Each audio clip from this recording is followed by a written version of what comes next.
देखिए, इस क्लास में हम लोग जैव अणु चैप्टर के लास्ट टॉपिक हार्मोन्स के बारे में बात करने वाले हैं। तो देखिए, सबसे पहले हम देखेंगे कि ये हार्मोन्स होते क्या हैं, हार्मोन्स क्या होते हैं और इनका सजीवों की बॉडी में क्या वर्क होता है, और फिर हार्मोन्स की रासायनिक प्रकृति के बारे में हम लोग बात करेंगे। देखिए, जो हार्मोन्स होते हैं इनको बोला जाता है कि हार्मोन्स जो होते हैं ये रासायनिक संदेशवाहक होते हैं। रासायनिक संदेशवाहक, रासायनिक संदेशवाहक, केमिकल मैसेंजर। हार्मोन्स जो है वो हमारे शरीर के अंदर होने वाली बहुत सारी मेटाबॉलिक रिएक्शंस पर नियंत्रण करते हैं। यानी हार्मोन्स के ही नियंत्रण में हमारे शरीर में होने वाली अनेक उपापचयी क्रियाएं होती हैं। जैसे हमारे शरीर के अंदर होने वाली प्रजनन की क्रिया, हमारे शरीर के अंदर होने वाली वृद्धि की क्रिया, हमारे शरीर के अंदर जो है जितने भी और मेटाबॉलिक रिएक्शंस हो रहे हैं, जैसे हमारी भावनाओं पर नियंत्रण करने का कार्य ये हार्मोन्स करते हैं। तो हार्मोन्स जो क्या करते हैं, हमारी बॉडी में केमिकल कोऑर्डिनेशन बनाने का काम करते हैं, रासायनिक समन्वय बनाने का काम करते हैं, और हमारे शरीर की बहुत सारी ग्रंथियों को ये जो है कार्य करने के लिए जो है आदेश देते हैं और एक तरह से उनकी क्रियाविधि पर नियंत्रण स्थापित करने का कार्य करते हैं। तो अब हम देखते हैं कि जो हार्मोन्स होते हैं ये कहाँ से निकलते हैं और जो है इनका कैसे ये हमारी बॉडी में फंक्शन करते हैं। देखो, तो हार्मोन्स एक रासायनिक संदेशवाहक होते हैं, और हार्मोन्स क्या होते हैं, ये प्रकृति में प्रोटीन होते हैं। प्रकृति में क्या होता है, प्रोटीन। हार्मोन्स की प्रकृति भी प्रोटीन होती है, एक प्रकार के प्रोटीन होते हैं, एक प्रकार के प्रोटीन होते हैं। अब देखो, हार्मोन्स जो होते हैं ये हमारे शरीर में आते कहां से हैं, तो आपको पता होना चाहिए कि हमारा जो शरीर होता है उसमें दो प्रकार की ग्रंथियां पाई जाती हैं। हमारे शरीर के अंदर दो प्रकार की ग्रंथियां पाई जाती हैं। एक होती है आपकी बहिस्रावी ग्रंथि। कौन सी ग्रंथि? बहिस्रावी ग्रंथि, बहिस्रावी ग्रंथियां। और दूसरे टाइप की जो होती है वो होती है अंतःस्रावी ग्रंथियां, अंतःस्रावी ग्रंथियां, अंतःस्रावी ग्रंथियां। ठीक है, देखो, बहिस्रावी ग्रंथियों को हम बोलते हैं एक्सोक्राइन ग्लैंड, एक्सोक्राइन ग्लैंड्स, और अंतःस्रावी ग्रंथियों को बोला जाता है एंडोक्राइन ग्लैंड्स, एंडोक्राइन ग्लैंड्स। ठीक है, तो हमारे शरीर के अंदर दो प्रकार की ग्रंथियां पाई जाती हैं, बहिस्रावी ग्रंथियां और अंतःस्रावी ग्रंथियां। अब इनको आप कैसे डिफाइन करोगे कि बहिस्रावी ग्रंथियां और अंतःस्रावी ग्रंथियां क्या होती हैं? तो देखो, मानव के शरीर में पाई जाने वाली या जीवों के शरीर के अंदर पाई जाने वाली ऐसी ग्रंथियां जिनसे एंजाइम का स्रावण होता है। किसका स्रावण होता है? एंजाइम का स्रावण। जिनसे एंजाइम निकलते हैं, जिनसे एंजाइम निकलते हैं वो होती हैं बहिस्रावी ग्रंथियां। क्या होती हैं? बहिस्रावी ग्रंथियां। और मानव के शरीर में पाई जाने वाली ऐसी ग्रंथियां जिनसे हार्मोन्स का स्रावण होता है। किसका स्रावण होता है? हार्मोन्स का स्रावण होता है, उन्हें बोलते हैं अंतःस्रावी ग्रंथियां। हार्मोन्स का स्रावण करती हैं। किसका स्रावण करती हैं? हार्मोन्स का स्रावण, हार्मोन्स का स्रावण। तो एक बात आपको पता चली कि जो हार्मोन्स होते हैं वो हमारे शरीर के अंदर पाई जाने वाली अंतःस्रावी ग्रंथियों से निकलते हैं। कौन सी ग्रंथियों से निकलते हैं? अंतःस्रावी ग्रंथियों से निकलते हैं। अब अंतःस्रावी ग्रंथियों की एक खासियत होती है जो बहिस्रावी ग्रंथियों में नहीं होती। देखो, बहिस्रावी ग्रंथियां जो होती हैं इनमें पाई जाती हैं नलिकाएं। क्या पाई जाती हैं? नलिकाएं। नलिकाएं यानी कैनाल्स पाई जाती हैं, ट्यूब्स पाई जाती हैं। होता यह है कि जब इन बहिस्रावी ग्रंथियों से एंजाइम निकलता है, एंजाइम निकलता है, तो एंजाइम को जिस अंग पर कार्य करना है वहां तक जाने के लिए वो नलिका के द्वारा जाता है। जैसे समझो, जैसे मान लीजिए यहां से हमारी एक ग्रंथि है, यहां से क्या निकला, यहां से कोई एंजाइम निकला, तो इस यहां पे मान लीजिए एंजाइम बना। एक हमारे बॉडी के अंदर अंतःस्रावी ग्रंथि मिल रही है, बहिस्रावी ग्रंथि मिल रही है, जिसमें क्या बना? एंजाइम बना। और एंजाइम को मान लीजिए हमारे जो है किसमें जाना है? स्टमक में जाके काम करना है, हमारे आमाशय में जाके काम करना है।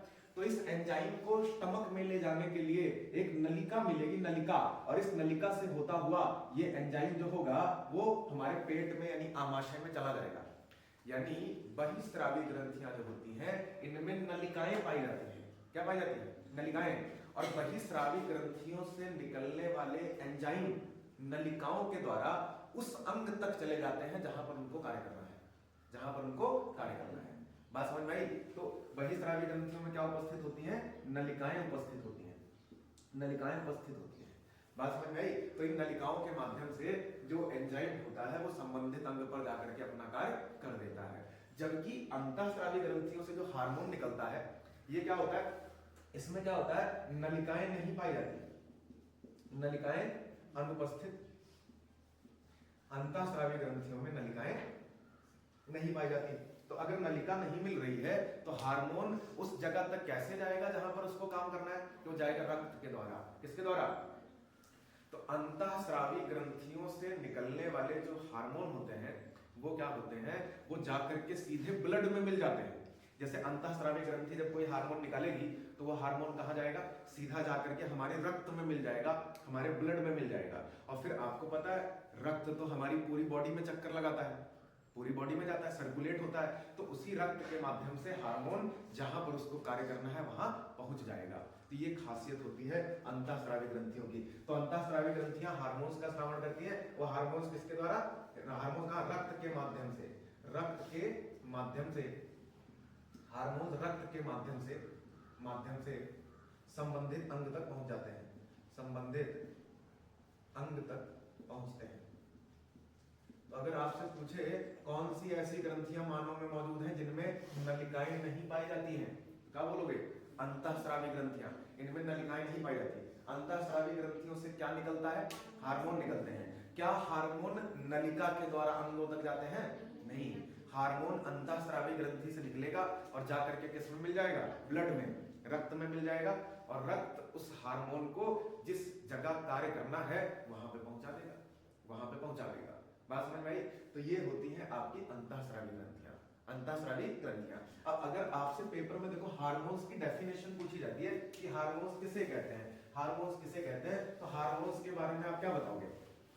कि हार्मोन्स ऐसे पदार्थ होते हैं जो अंतःस्रावी ग्रंथियों द्वारा स्रावित होते हैं, या ऐसे भी कह सकते हो अंतःस्रावी ग्रंथियों द्वारा स्रावित वे रासायनिक पदार्थ जो सीधे रुधिर में पहुंचते हैं हार्मोन कहलाते हैं। क्या कहलाते हैं? हार्मोन कहलाते हैं। और हार्मोन सजीवों के शरीर में होने वाली विभिन्न उपापचयी क्रियाओं का नियंत्रण करते हैं। जैसे मानव के शरीर में होने वाली वृद्धि की क्रिया का नियंत्रण, मानव के शरीर में कैल्शियम उपापचय का नियंत्रण, मानव के शरीर में जो है कार्बोहाइड्रेट उपापचय का नियंत्रण, मानव के शरीर में युग्मक निर्माण का जो है नियंत्रण, मानव के शरीर में युग्मक बनने की क्रिया का नियंत्रण। इस तरह से मानव के शरीर में या अन्य सजीवों के शरीर में जो भी रिएक्शंस होते हैं, जो भी भावनाएं आपके अंदर हैं, उन सब पर नियंत्रण स्थापित करने का कार्य किसका होता है? हार्मोन्स का होता है। किसका होता है? हार्मोन्स का होता है। ठीक है, तो हार्मोन्स की डेफिनेशन लिखो, डालो अपने कॉपी में। हार्मोन्स शॉर्ट में लिख डालो, जल्दी से लिखेंगे। हार्मोन्स अंतःस्रावी ग्रंथियों द्वारा स्रावित, अंतःस्रावी ग्रंथियों द्वारा स्रावित वे रासायनिक पदार्थ, अंतःस्रावी ग्रंथियों द्वारा स्रावित वे रासायनिक पदार्थ, अंतःस्रावी ग्रंथियों द्वारा स्रावित वे रासायनिक पदार्थ जो सीधे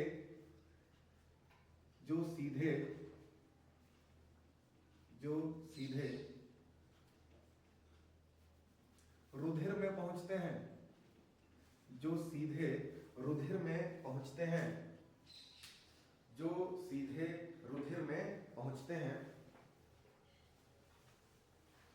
जो सीधे रुधिर में पहुंचते हैं, हार्मोन्स कहलाते हैं। हार्मोन्स कहलाते हैं, हार्मोन्स कहलाते हैं, हार्मोन्स कहलाते हैं।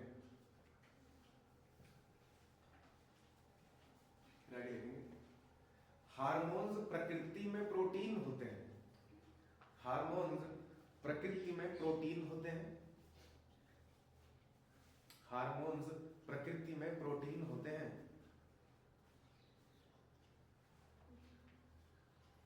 हार्मोन्स प्रकृति में प्रोटीन होते हैं। हार्मोन्स का कार्य विशिष्ट होता है, हार्मोन्स का कार्य विशिष्ट होता है, विशिष्ट का मतलब बताया था ना, विशिष्ट मतलब हर एक हार्मोन का फिक्स कार्य है, जो कार्य उसको मिला है वो वही कार्य करेगा और कोई दूसरा कार्य नहीं करेगा।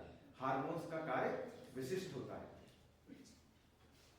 फिर आगे एक लाइन और, हार्मोन्स सजीवों के शरीर में होने वाली, हार्मोन्स सजीवों के शरीर में होने वाली, हार्मोन्स सजीवों के शरीर में होने वाली विभिन्न उपापचयी क्रियाओं, विभिन्न उपापचयी क्रियाओं, विभिन्न उपापचयी क्रियाओं का नियंत्रण करते हैं, विभिन्न उपापचयी क्रियाओं का नियंत्रण करते हैं, विभिन्न उपापचयी क्रियाओं का नियंत्रण करते हैं। देखो उपापचयी क्रियाओं में बेटा सब कुछ आ जाएगा। उपापचयी क्रियाएं दो प्रकार की होती हैं, अपचय और एक उपचय। कोशिका के अंदर जितने भी प्रोसेस होते हैं उन सबको मिलाकर के उपापचयी क्रिया बोला जाता है। जैसे पाचन की क्रिया, जैसे श्वसन की क्रिया, जैसे परिसंचरण की क्रिया, जैसे वृद्धि की क्रिया, जैसे विभाजन की क्रिया, यानी कोशिका के अंदर जितने भी एक्सक्रीशन यानी उत्सर्जन की क्रिया, प्रकाश संश्लेषण की क्रिया, तो जितने भी प्रोसेस सजीवों की सेल के अंदर होते हैं उन सबको मिला करके बोला जाता है उपापचय।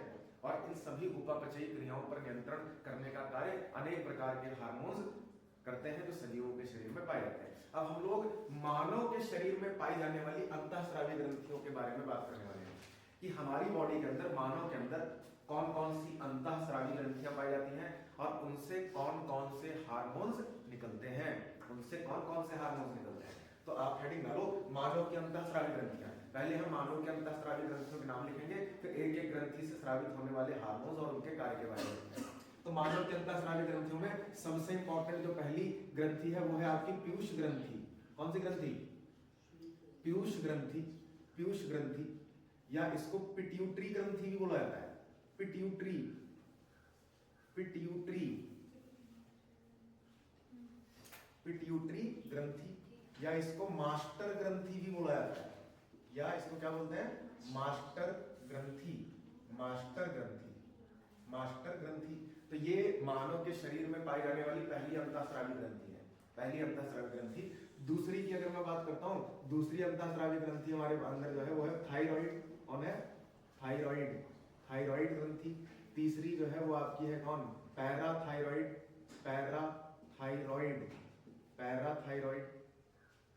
चौथी की अगर मैं बात करता हूं, चौथी की बात करूं तो अगली हमारे पास है थाइमस ग्रंथि, थाइमस ग्रंथि, थाइमस ग्रंथि। अगली की बात करूं अगर पांचवें की तो एड्रीनल ग्रंथि, एड्रीनल, एड्रीनल ग्रंथि, एड्रीनल ग्रंथि। छठवें के बारे में बात करूं अगर, छठवीं अंतःस्रावी ग्रंथि आपकी है अंडाशय, अंडाशय। अगले की बात करता हूं, अंडाशय के बाद अगली अंतःस्रावी ग्रंथि है वृषण, वृषण। अगले की बात करूं तो अंतःस्रावी ग्रंथि के रूप में हमारा हाइपोथैलेमस भी होता है, हाइपोथैलेमस, हाइपोथैलेमस, थैलेमस, ठीक। और अगर मैं अगले की बात करूं तो हमारा अग्न्याशय भी एक अंतःस्रावी ग्रंथि होता है, अग्न्याशय। अग्न्याशय के लिए खास बात यह है, अग्न्याशय को बोला जाता है मिश्रित ग्रंथि। कैसी ग्रंथि? मिश्रित ग्रंथि।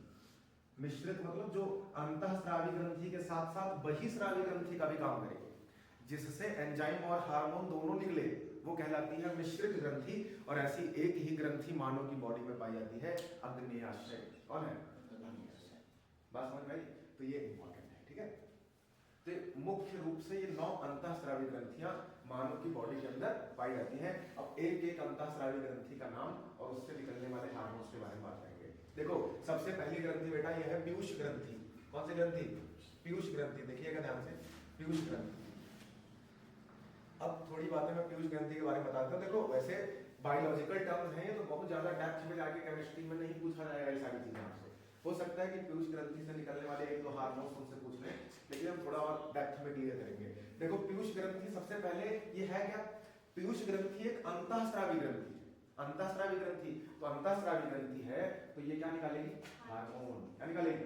हार्मोन। हार्मोन निकालेगी। अब देखो सबसे पहले ये पाई कहाँ जाती है, तो ये जो पीयूष ग्रंथि होती है ये हमारे मस्तिष्क, हमारा जो सिर होता है, मस्तिष्क जो ब्रेन है कई भागों में बटा हुआ होता है, अग्र मस्तिष्क, मध्य मस्तिष्क और पश्च मस्तिष्क। तो हमारे अग्र मस्तिष्क के डायनसेफेलॉन के हाइपोथैलेमस का पार्ट होती है। तो ये जो आपकी पीयूष ग्रंथि होती है ये हमारे मस्तिष्क के पिछले भाग पर हाइपोथैलेमस के पास मटर के दाने के समान संरचना होती है। जैसे मटर का दाना नहीं होता जितना बड़ा, उतनी ही बड़ी ये पीयूष ग्रंथि हमारे मस्तिष्क के जो है पिछले भाग के हाइपोथैलेमस पर पाई जाती है। तो इसी को पीयूष ग्रंथि या मास्टर ग्रंथि कहा जाता है। और इससे बहुत सारे हार्मोन निकलते हैं, इससे बहुत सारे हार्मोन निकलते हैं। और इससे निकलने वाले हार्मोन एक विशेष काम करते हैं। ये हार्मोन खुद कुछ नहीं करेंगे, ये दूसरी ग्रंथियों से निकलने वाले हार्मोन्स पर नियंत्रण करते हैं। यानी ये है बॉस। क्या है ये? जैसे ऑफिस में कई सारे कर्मचारी होते हैं और कोई एक बॉस होता है, उस बॉस की निगरानी में सारे कर्मचारी काम करते हैं। सबको काम दे दिया जाता है कि तुमको एक तो कंप्यूटर ऑपरेटर हो तो तुमको कंप्यूटर वाला वर्क देखना है, तुम चपरासी हो तुमको चाय लानी है ना। इस तरह से सबको कर्मचारियों को काम बांट दिया जाता है और वो बॉस जो है पूरा अपने नियंत्रण में सबसे काम करवाता है कि नहीं करवाता है। तो उसी तरह से जो पीयूष ग्रंथि है कि बॉस ऑफ ऑल जो है एंडोक्राइन ग्लैंड, यानी ये जो है सभी अंतःस्रावी ग्रंथियों की बॉस है। इसीलिए इसको मास्टर ग्लैंड क्या बोला जाता है? मास्टर ग्लैंड बोला जाता है, क्योंकि इससे निकलने वाले जो हार्मोन होते हैं वो अन्य अंतःस्रावी ग्रंथियों को हार्मोन्स निकालने के लिए प्रेरित करते हैं और उनके हार्मोन्स सिक्रीशन पर, उनके हार्मोन स्रावण पर नियंत्रण भी करते हैं। तो अन्य अंतःस्रावी ग्रंथियों के हार्मोन्स का नियंत्रण करने के कारण, उनको हार्मोन स्रावित करने के लिए प्रेरित करने के कारण पीयूष ग्रंथि को मास्टर ग्रंथि भी कहा जाता है। बात समझे? तो आइए बिना टाइम गंवाए इनके हार्मोन्स के बारे में बात करते हैं कि कौन कौन से हार्मोन्स जो है पीयूष ग्रंथि स्रावित करती है। तो पीयूष ग्रंथि से निकलने वाले जो हार्मोन होते हैं, सबसे पहला हार्मोन जो पीयूष ग्रंथि से निकलता है वो होता है जीएच हार्मोन। कौन सा हार्मोन? जीएच, जिसको फुल फॉर्म होती है जिसकी ग्रोथ हार्मोन। ग्रोथ हार्मोन क्या होती है? Growth hormone. ग्रोथ हार्मोन, ठीक। देखो ग्रोथ हार्मोन की हिंदी होती है वृद्धि हार्मोन। वृद्धि, ऐसा हार्मोन जो शरीर की वृद्धि के लिए उत्तरदायी है। तो जब हमारी पीयूष ग्रंथि से वृद्धि हार्मोन निकलता है तो हमारे शरीर की वृद्धि होती है, जो हाइट हमारी बढ़ती है, तो ये ग्रोथ हार्मोन ही उसके लिए उत्तरदायी होता है। जब बचपन में ग्रोथ हार्मोन कम मात्रा में निकलता है तो बच्चा बौना हो जाता है, ड्वार्फनेस रोग हो जाता है। ड्वार्फनेस, बौनापन। कौन सा रोग? बौनापन। तो ग्रोथ हार्मोन की कमी से बौनापन, और अगर ग्रोथ हार्मोन ज्यादा मात्रा में निकल गया तो जियांटिज्म हो जाता है, आपका भीमकाय हो जाता है व्यक्ति, अतिकायकता रोग हो जाता है। अतिकायकता यानी बड़ा भयंकर हो जाएगा, खली के जैसा, है ना। तो इस तरह से ग्रोथ हार्मोन जो होता है ये शरीर की वृद्धि पर नियंत्रण करता है। तो इसलिए देखते हो, या तो हमारा शरीर मॉडरेट वृद्धि करता है, ऐसा तो है नहीं कि एकदम चीड़ के पेड़ की तरह तुम लंबे हो जाते हो, ऐसा तो होता नहीं है। और ऐसा भी नहीं है कि जो है दूब की तरह इतने बड़ा रही हो, जमीन पर रही हो, लौटा रही हो, ऐसा नहीं है। तो वृद्धि हार्मोन हमारे शरीर की वृद्धि पर नियंत्रण करता है, ना तो बॉडी को बहुत छोटा रहने देता है ना तो बहुत ज्यादा बड़ा होने देता है, ठीक। तो मॉडरेट वृद्धि हमारी बॉडी में इसी ग्रोथ हार्मोन के कारण होती है। जान गए? अगला देखो, अगला हार्मोन दूसरा नंबर हार्मोन है टीएसएच हार्मोन। टीएसएच, देखो इसका पूरा नाम होता है thyroid stimulating hormone. Thyroid stimulating hormone.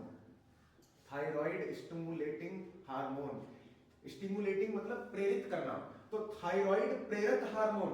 अब देखो आपको पता है ये एक ग्रंथि होती है थायराइड, तो ये हार्मोन जो होता है टीएसएच हार्मोन, ये पीयूष ग्रंथि से निकलता है और ये जाता है थायराइड ग्रंथि के पास और उसको बताता है कि तुम क्या करो, तुम अपना हार्मोन निकालो, थायरॉक्सिन हार्मोन निकालो। थायराइड ग्रंथि से एक हार्मोन निकलता है थायरॉक्सिन।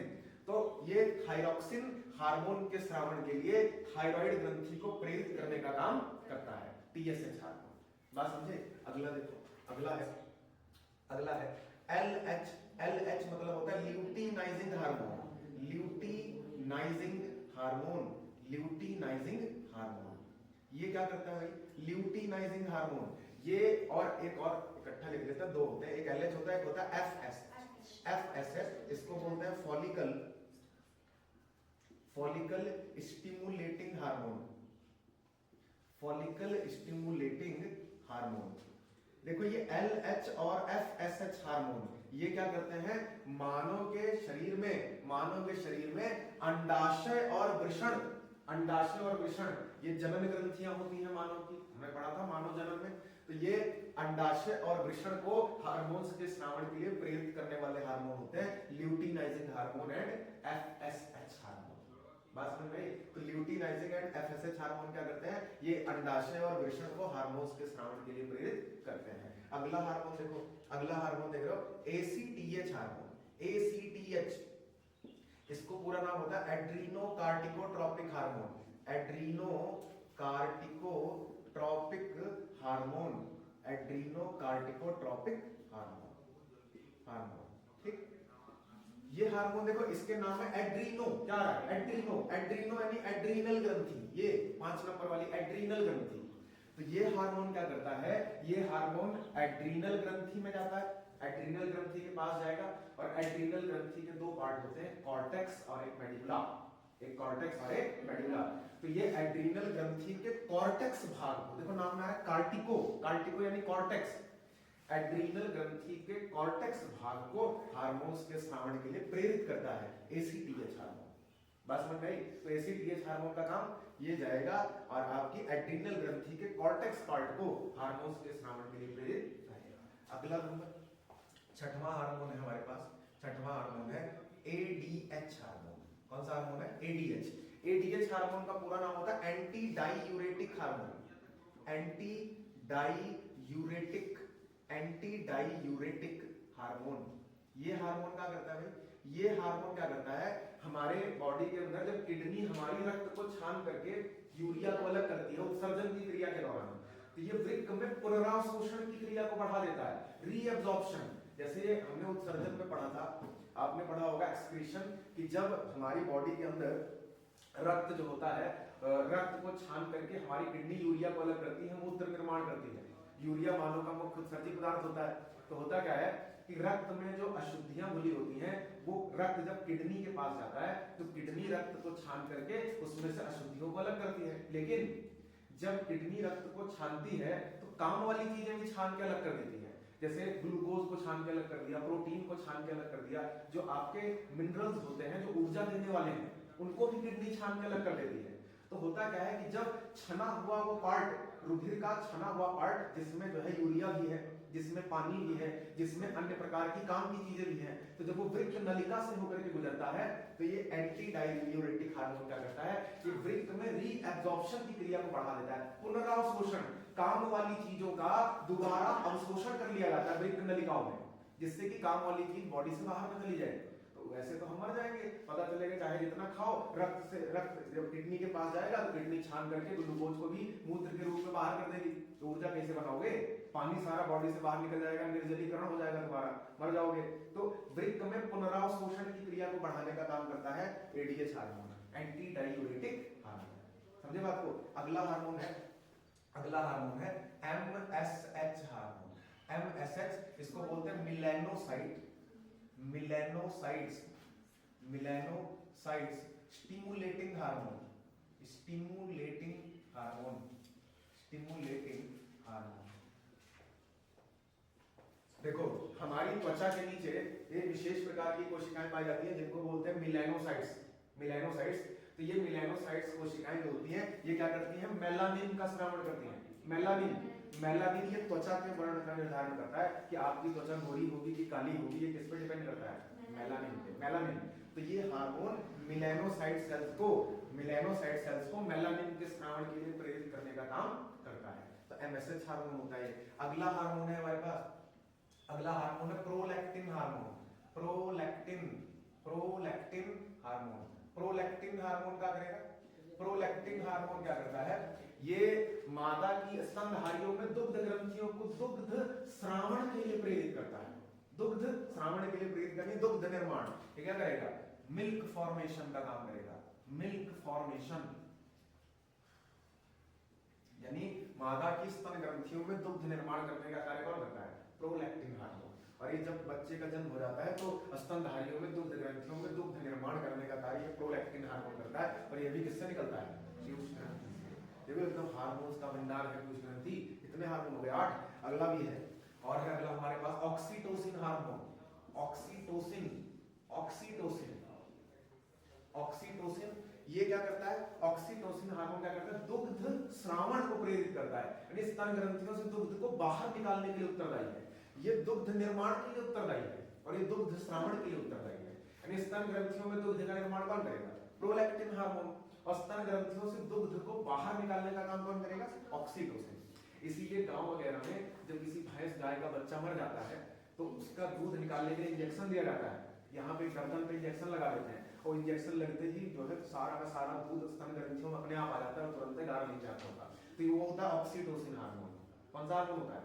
ऑक्सीटोसिन, यानी दुग्ध स्रावण को प्रेरित करने का कार्य करता है। जैसे जब किसी गाय या भैंस का बच्चा मर गया तो जो डॉक्टर होता है वो आता है, ऑक्सीटोसिन इंजेक्शन लगाया, जो होता है सारा दूध थनमाइल होता है गाढ़ा आके फिट मामला, समझे? तो ये होता है ऑक्सीटोसिन हार्मोन। तो ऑक्सीटोसिन हार्मोन क्या करेगा? मिल्क सिक्रीशन यानी दुग्ध स्रावण को प्रेरित करेगा। दोनों फर्क है, एक दुग्ध निर्माण कर रहा है और एक दुग्ध स्रावण करवा रहा है। अगला है एक और हार्मोन 10 दूर ले लीजिए, रिलैक्सिन। रिलैक्सिन हार्मोन, देखो रिलैक्सिन मतलब नाम में आ रहा है रिलैक्स, रिलैक्स कर देना। तो ये क्या करता है? ये जैसे मान लीजिए जब किसी बच्चे का जन्म हो रहा होता है, जैसे जब कोई माता बच्चे को जन्म दे रही होती है तो उस समय ये क्या करता है? प्रसव पीड़ा को कम करने का काम करता है। यानी जन्म के समय जो दर्द होता है माँ को, उस प्रसव की पीड़ा को कम करने का कार्य कौन करता है? Relaxin hormone. रिलैक्सिन हार्मोन ये क्या करता है? गर्भाशय की पेशियों को शिथिल कर देता है। गर्भाशय की पेशियां शिथिल हो जाने से बच्चे का जन्म जो है आसानी से हो जाता है, जिससे कि प्रसव पीड़ा कम हो जाती है। तो रिलैक्सिन हार्मोन क्या करता है? प्रसव पीड़ा को कम करने का कार्य करता है। तो ये रिलैक्सिन का कार्य होता है प्रसव पीड़ा कम, प्रसव पीड़ा कम करना, प्रसव पीड़ा। ठीक, तो 10 हार्मोन पीयूष ग्रंथि से निकलते हैं। इससे निकलते हैं पीयूष ग्रंथि, और बाकी जो ग्रंथियां हैं उनसे 1-2 हार्मोन, 1-2 हार्मोन ये सारे निकलते हैं। तो ये इसीलिए इसको मास्टर ग्लैंड बोला जाता है। इसके हार्मोन खुद भी कार्य करते हैं और दूसरी ग्रंथियों के हार्मोन्स पर नियंत्रण स्थापित करने का भी कार्य करते हैं। बात समझ में आई? तो थोड़ा सा बाकी ग्रंथियों के एक-एक हार्मोन्स के बारे में बात करेंगे जल्दी से, फिर खत्म नहीं, ठीक है? देखो अब मैं यहाँ पे इधर ये बिठा दूं, इधर वाला।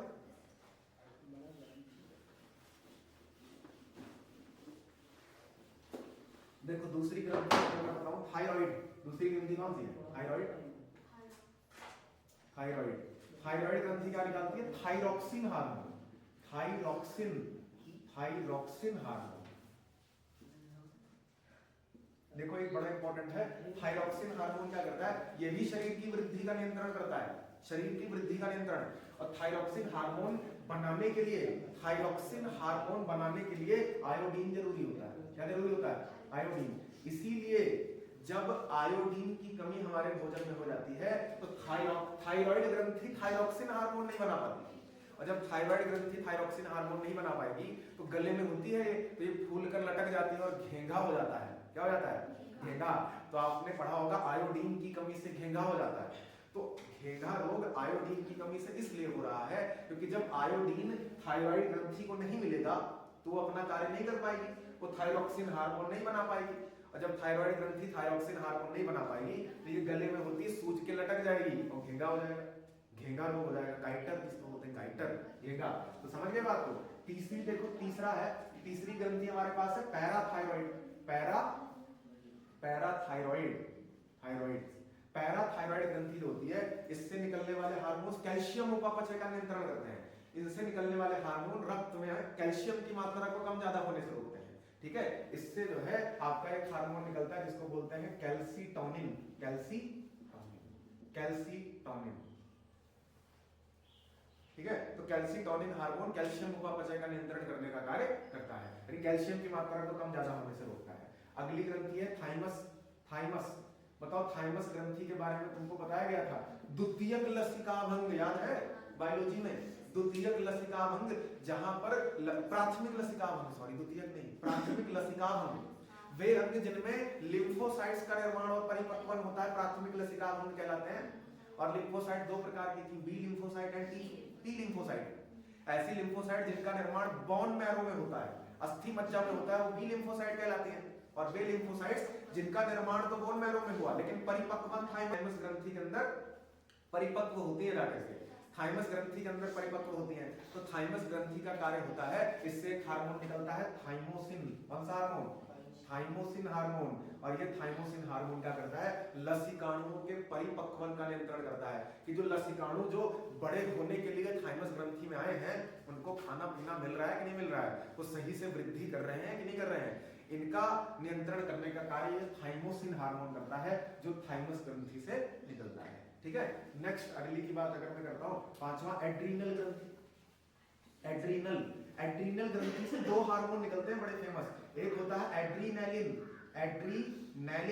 एड्रीनैलिन और दूसरा होता है नॉन एड्रीनैलिन।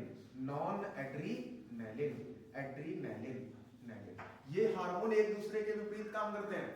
डर की स्थिति में जब आप घबराए हुए होते हो, आपके अंदर डर की स्थिति उत्पन्न करने का काम एड्रीनैलिन हार्मोन करता है। एड्रीनैलिन हार्मोन जैसे जो है डर की स्थिति कब उत्पन्न होगी? अंधेरी रात, आइस खाए उठा हो, साइकिली से हो और जो है दोनों तरफ जो है जंगल, घर तुम्हारा जंगल के इस पार और जंगल के बीचों बीच साइकिल तुम्हारी पंचर और हवा तेज तेज चल रही है, हल्की हल्की बरसात, उसी में शेर की आवाज है ना, तुम्हारे सामने आ जाए शेर, उस समय तुम्हारा क्या हाल होगा? वो है डर की स्थिति। क्या है वो? तो ऐसी स्थिति में, डर की स्थिति में ये एड्रीनैलिन हार्मोन जो है हमारे ब्लड में आ जाएगा और एड्रीनैलिन हार्मोन जब ब्लड में आएगा तो आपके हार्ट बीट को बढ़ा देगा, हृदय की धड़कन को बढ़ा देगा, तुम्हारे रोए खड़े हो जाएंगे, तुम्हारा नेत्र गोलक बड़ा हो जाएगा, हाथ पैर थर थर थर थर कांपने लगेंगे, पसीना आ जाएगा, गला सूख जाएगा। तो ये है डर। क्या है? डर। तो उस डर की स्थिति में कौन सा हार्मोन बॉडी के अंदर ज्यादा हो जाएगा? एड्रीनैलिन। कौन सा हार्मोन? एड्रीनैलिन। तो एड्रीनैलिन हार्मोन डर की स्थिति में एड्रीनल ग्रंथि से निकलता है और आकर के हमारी बॉडी के अंदर हार्ट बीट को बढ़ा देता है और जो है नेत्र गोलक बड़ा कर देता है, गला सुखा देता है, पसीना आपको आ जाता है। समझे बात को? और वही नॉन एड्रीनैलिन क्या करता है? इसका जस्ट विपरीत कार्य। अब मान लो कमनों मेर बच के घरे पहुंचो, पैसा तो है नहीं, एक दिन डराएगा तो जिंदगी भर डराने रहोगे, ऐसा तो है नहीं कि एक बार डर गए तो जिंदगी भर डरे ही रहोगे, कुछ देर बाद आधे घंटे बाद तुम सामान्य तो हो जाओगे, सामान्य हो जाओगे। तो सामान्य करने का काम कौन करेगा? नॉन एड्रीनैलिन। ये दोबारा तुम्हारी हार्ट बीट को नॉर्मल करेगा और तुम्हारे अंदर जो चेंजेस आए थे डर के समय उन सबको ठीक करने का काम करेगा। तो ये होती है एड्रीनल ग्रंथि, जिससे दो हार्मोन एड्रीनैलिन और नॉन एड्रीनैलिन निकलते हैं जो एक दूसरे का उल्टा काम करते हैं और ये हमारे अनुकंपी और परानुकंपी तंत्र का नियंत्रण करता है। बहुत ज्यादा डेप्थ में नहीं जाएंगे, बायोलॉजी घुस जाएंगे नहीं तो। अगले में चलते हैं नंबर 6, एडीएच हार्मोन का काम। ये बाकी सबका तो बता ही दिया। अच्छा, एड्रीनल यहाँ पे सही, अंडाशय यानी ओवरी। अंडाशय जो होता है स्त्री के अंदर पाया जाता है, आपको पता है 2 जोड़ी अंडाशय होते हैं जिनसे प्रत्येक महीने एक अंडाणु का विमोचन होता है। एक अंडाणु का विमोचन और अंडाणु निकलकर फैलोपियन नलिका में जाता है। अंडोत्सर्ग, ओवल्यूशन, अंडोत्सर्ग की क्रिया होती है। अंडाणु फैलोपियन नलिका में शुक्राणु की प्रतीक्षा करता है। अगर शुक्राणु आ गया तो निषेचन होकर जाइगोट बन जाएगा और जाके गर्भाशय के एंडोमेट्रियम से चिपक जाएगा, पोषण ले लेगा, आगे भ्रूण में कन्वर्ट हो जाएगा, शिशु का जन्म हो जाएगा। लेकिन अगर शुक्राणु अंडाणु से नहीं मिला तो अंडाणु मर जाएगा और एंडोमेट्रियम फट के बॉडी से ब्लड के रूप में बाहर आ जाएगा। मेस्टुरेशन साइकिल है ना, आर्तो चक्र जो बायोलॉजी पढ़ा गया था। ओवरी से 2 हार्मोन निकलते हैं। कितने हार्मोन? 2। एक होता है प्रोजेस्टेरॉन। कौन सा हार्मोन? प्रोजेस्टेरॉन। और अगला हार्मोन होता है oestrogen. Progesterone and oestrogen hormone, ये 2 हार्मोन स्त्री के अंडाशय से निकलते हैं जो अंडाशय में अंडोत्सर्ग की क्रिया को प्रेरित करते हैं और स्त्री में द्वितीयक लैंगिक लक्षणों का विकास करते हैं। ठीक, अगला हार्मोन, अगला है आपका वृषण, टेस्टोस्टेरोन। कौन सा हार्मोन? टेस्टोस्टेरोन। ये बड़ा इंपॉर्टेंट हार्मोन, ये पुरुष के अंदर द्वितीयक लैंगिक लक्षणों का विकास करता है। पुरुष के अंदर शुक्राणुओं के निर्माण की क्रिया को प्रारंभ करता है और ये टेस्टोस्टेरोन हार्मोन पुरुष के अंदर द्वितीयक लैंगिक लक्षणों का विकास, यानी आवाज का भारी होना, चेहरे पर दाढ़ी मूंछ का आ जाना और शुक्राणुओं का निर्माण प्रारंभ हो जाना, जनन ग्रंथियों का विकास करना, ये सारा कार्य कौन करता है? Testosterone hormone. कौन सा हार्मोन? Testosterone hormone. ठीक है, तो ये हो गया। अगला देखो, अगला हाइपोथैलेमस। थैलेमस, हाइपोथैलेमस, हाइपोथैलेमस से एक हार्मोन निकलता है सोमैटोस्टैटिन, सोमैटोस्टैटिन, सोमैटोस्टैटिन। अब ये सोमैटोस्टैटिन हार्मोन क्या करता है, ये पीयूष ग्रंथि से जो ग्रोथ हार्मोन निकल रहा था इसके श्रावण का नियंत्रण करता है। पीयूष ग्रंथि से निकलने वाले ग्रोथ हार्मोन के श्रावण का नियंत्रण ये पीयूष ग्रंथि के ऊपर नियंत्रण करता है। ये जीएच हार्मोन को कम ज्यादा होने से रोकता है, यानी इसके नियंत्रण में पीयूष ग्रंथि जीएच हार्मोन निकालती है। बॉस का भी बॉस, बॉस का भी बॉस है ना, ये बॉस है तो ये बॉस का भी बॉस है, समझे। तो हाइपोथैलेमस से कौन सा हार्मोन, सोमैटोस्टैटिन, जो पीयूष ग्रंथि से निकलने वाले वृद्धि हार्मोन का रोधक होता है, यानी पीयूष ग्रंथि को ज्यादा ग्रोथ हार्मोन निकालने से रोकता है। बस करो होगा, और ज्यादा निकाल दो तो दिक्कत आ जाएगी बॉडी में। तो ये करता है कौन, सोमैटोस्टैटिन। और लास्ट में हमारा पैंक्रियाज, पैंक्रियाज अग्न्याशय, पैंक्रियाज बताया मैंने अभी ये दोनों प्रकार का काम करता है, एंजाइम और हार्मोन दोनों निकालेगा। और पैंक्रियाज से जो हार्मोन निकलते हैं वो पैंक्रियाज में मिलती है लैंगरहैंस की दीपिकाएं, और उसमें होती है बीटा कोशिकाएं, और पैंक्रियाज से निकलती है बीटा कोशिका निकालती है इंसुलिन। क्या निकालती है, इंसुलिन। और इंसुलिन मैं पहले ही बता चुका हूं आपको, इंसुलिन मानव में कार्बोहाइड्रेट उपापचय का नियंत्रण करता है। इंसुलिन की कमी हो जाने से मानव के रक्त में शर्करा की मात्रा, ग्लूकोज की मात्रा बढ़ जाती है, जिसे डायबिटीज कहते हैं, डायबिटीज, शुगर, मधुमेह, है ना। तो ये है इंसुलिन, खत्म हो गया। तो ये थी मानव की अंतःस्रावी ग्रंथियां, उनसे निकलने वाले हार्मोन्स, और उन हार्मोन्स का थोड़ा बहुत हमने कार्य भी देख लिया। आपसे केमिस्ट्री में बहुत इजी क्वेश्चन आएगा अगर आएगा तो, हार्मोन से आप क्या समझते हैं, मानव की किन्हीं दो अंतःस्रावी ग्रंथियों के नाम लिखिए। हमने तो पूरा एकदम टेस्ट में क्लियर कर दिया, इससे कभी भी तुमसे कुछ भी पूछा जाए तो कभी इससे बाहर नहीं आ सकता, समझे बात को। तो आई थिंक अब आपको क्लियर हो गया होगा हार्मोन्स। यही हमारे जैव अणु का लास्ट टॉपिक भी था। ये हमारा जैव अणु खत्म हो गया, और इसी के साथ हमारा सिलेबस भी केमिस्ट्री का खत्म हो गया, ठीक है। तो हम लोगों को आगे करनी है रिवीजन, और रिवीजन जो है सिस्टमैटिक ढंग से करना है कि सारी चीजें दोबारा जो है कवर होती भी चले, और आप लोगों को टेस्ट भी देते रहना लगातार, ठीक है।